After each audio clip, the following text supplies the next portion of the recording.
The trade drama surrounding Mac Jones continues to unfold, and the San Francisco 49ers are playing their cards close to the vest. While General Manager John Lynch has publicly stated that the organization values Jones and intends to keep him, the latest reports suggest that the door for a potential trade remains ajar. With the November 3rd trade deadline looming, all eyes are on a 7th-round rookie quarterback who could be pivotal in determining whether Jones stays in the Bay Area or heads elsewhere. The 49ers were unable to strike a deal for Jones prior to the 2026 draft, primarily because teams were unwilling to meet their asking price. Back in February, Lynch made it clear that the franchise believes it is in a stronger position with Jones on the roster.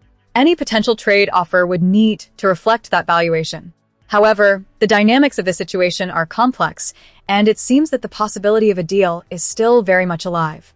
As the San Francisco Chronicle's Eric Branch has pointed out, there's growing intrigue around Kurtis Rourke, the team's number 3 quarterback.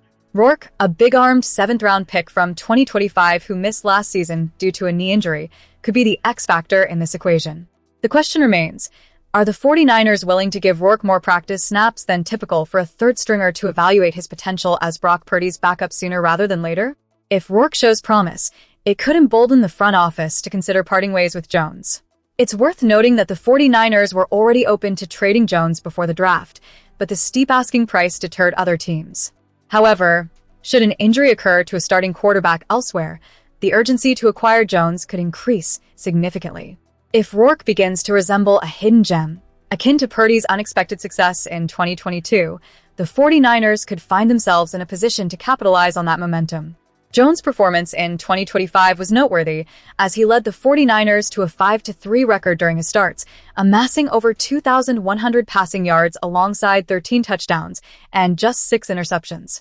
In a league desperate for capable quarterbacks, that sort of production won't go unnoticed.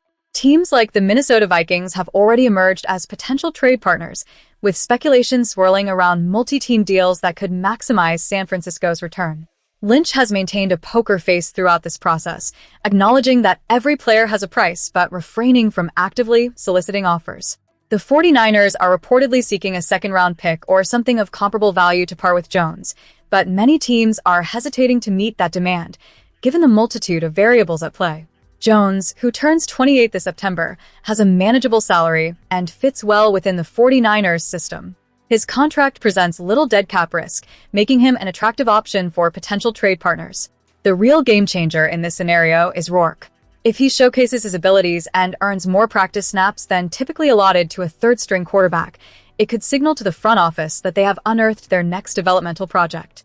This revelation could pave the way for the 49ers to trade Jones while his market value remains high. The franchise has a history of successfully developing quarterbacks that other teams overlook, as evidenced by their faith in Purdy. Moreover, the 49ers' quarterback depth is intricately tied to their search for pass rush assistance. San Francisco finished dead last in the NFL with only 20 sacks in the 2025 season, and trade capital from a potential Jones deal could be instrumental in acquiring a top-tier edge rusher. This added layer of incentive reinforces the notion that the 49ers are indeed motivated to find the right offer before the deadline. So, where are you watching from, and what do you think about the ongoing Mac Jones trade saga? Do you believe the 49ers should make a move, or is holding on to Jones the right decision? Your thoughts matter, and we want to hear them as we dive deeper into what's unfolding in San Francisco. The speculation surrounding free agents Stefon Diggs and Brandon Aiyuk continues to heat up, with both wide receivers linked to the Washington Commanders as they look to bolster their receiving core. As training camp approaches, the urgency for the Commanders to make a strategic move is palpable, and NFL insider Jason La Canfora has ignited the conversation by suggesting that an addition at the wide receiver position is imminent. La Canfora reports that the Washington Commanders continue to be linked to veteran wide receivers by other NFL front offices, indicating a strong likelihood that they will secure a noteworthy pass catcher before the opening of training camp. An unnamed general manager has expressed that there's a lot of smoke around the Commanders making a significant acquisition. This is where fans should pay close attention, as the potential addition of a player like Diggs could change the entire dynamic of the team's offense. Diggs, a Maryland native and former University of Maryland standout, has openly discussed the allure of returning home to play in front of his college fans. In a recent interview, he remarked, It would be great to come home and play in front of the fans I used to play in front of as a young adolescent in college, and just kind of doing something for the city. This sentiment adds a layer of intrigue, as it suggests Diggs may be motivated not just by financial incentives, but also by a desire to connect with his roots. On the other side of the equation is Brandon Aiyuk, whose future with the 49ers seems increasingly uncertain. Reports indicate that Aiyuk could be released prior to training camp, especially given the tension that has developed between him and the 49ers organization. Aiyuk has been sidelined since suffering season-ending injuries to his ACL and MCL back in October 2024, and his lack of regular season appearances since then raises questions about his readiness and fit within any new team's locker room. La Canfora added that Aiyuk could be a problem integrating into some locker rooms, which should give any potential suitor pause, despite the connection he shares with Commanders General Manager Adam Peters, who played a role in drafting him. Furthermore, the Commanders are still eyeing veteran receiver DeAndre Hopkins, who remains on the market. Washington's offense struggled last season, and with quarterback Jaden Daniels battling injuries, they need to inject some life into their passing game. Head coach Dan Quinn has historically favored seasoned talent, often looking to veterans to stabilize his offensive schemes. When comparing the three potential targets, Stefon Diggs stands out as the most viable option. After leading the 2025 New England Patriots with 85 receptions and over 1,000 receiving yards, Diggs has proven he can perform at a high level consistently. Unlike Aiyuk, who comes with health concerns and integration issues, Diggs could be signed at any moment, making him a tantalizing prospect for any team looking to improve their receiving core. As fans of the San Francisco 49ers, we must remain vigilant and analytical about these developments.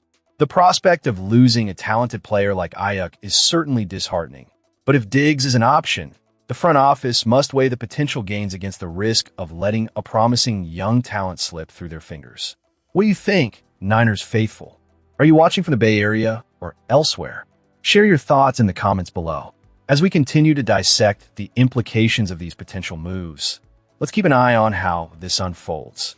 Stay tuned for our next segment as we delve deeper into the latest happenings surrounding our beloved 49ers. As we dive deeper into the ongoing saga surrounding the San Francisco 49ers and their soon-to-be former wide receiver, Brandon Aiyuk, the narrative has taken some unexpected turns. Fans, where are you watching from? We want to hear your thoughts on this situation, so drop your opinions in the comments. The recent appearance of George Kittle on the Pardon My Take podcast brought Aiyuk's tumultuous journey into the spotlight once again. The 49ers' decision to extend Aiyuk's contract for 4 years at a staggering $120 million before the 2024 season has now turned into a glaring misstep. Injuries sidelined him for the majority of his contract, with Aiyuk managing to play in only 7 games before suffering season-ending ACL and MCL injuries. However, the frustration for the organization wasn't solely about the injury. It stemmed from the complications during his recovery, as the team found it increasingly difficult to track his rehabilitation progress. The narrative took a darker turn when the 49ers decided to void parts of Aiyuk's guaranteed money, a move that highlights the strain on their relationship. Aiyuk's subsequent withdrawal from communication with the team escalated tensions further, leading to his placement on the rarely utilized reserve/left squad list. This is not just a typical contract dispute. It's a saga filled with disappointment and unmet expectations, and now it's heading toward what seems to be an inevitable conclusion. The 49ers are expected to release him. As the 49ers prepare to part ways with Aiyuk, the Washington Commanders appear to be a likely destination. Speculation suggests that they may offer him a prove-it deal, an opportunity for Aiyuk to reestablish himself in the league. But let's consider what the Commanders would be getting at this point. Kittle's insight provides a glimpse into Aiyuk's potential. He reminisced about the last time he saw Aiyuk training, noting that he clocked speeds over 22 miles per hour and demonstrated impressive agility. However, that was several months ago, and questions linger about his current condition and mindset. Kittle's comments on the podcast were laced with a mix of sarcasm and concern. When discussing the possibility of Aiyuk finding happiness in Washington, he quipped, "You're right. I wouldn't be happy either after a team paid me a $130 million. This remark encapsulates the frustration that many in the 49ers community feel. This was a player with immense talent, and now, all anyone can hope for is a resolution to this ongoing drama. It's clear that Aiyuk is ready to move on, and his public criticisms of the 49ers have only fueled speculation about his future. While Kittle undoubtedly wishes his former teammate well, there's a palpable sense among fans that enough is enough. The back and forth has left many feeling exasperated, and as we look ahead, the hope is that this chapter closes smoothly for both Aiyuk and the 49ers. As we wrap up this segment on a rather bittersweet note, it's essential for us as fans to stay engaged. What are your thoughts on Aiyuk's situation? Do you think he can bounce back with the Commanders? Or is this just another chapter of what could have been for the 49ers? Let us know in the comments below, and don't forget to subscribe for the latest updates on our beloved San Francisco 49ers. Together, let's navigate through the highs and lows as we continue supporting our team.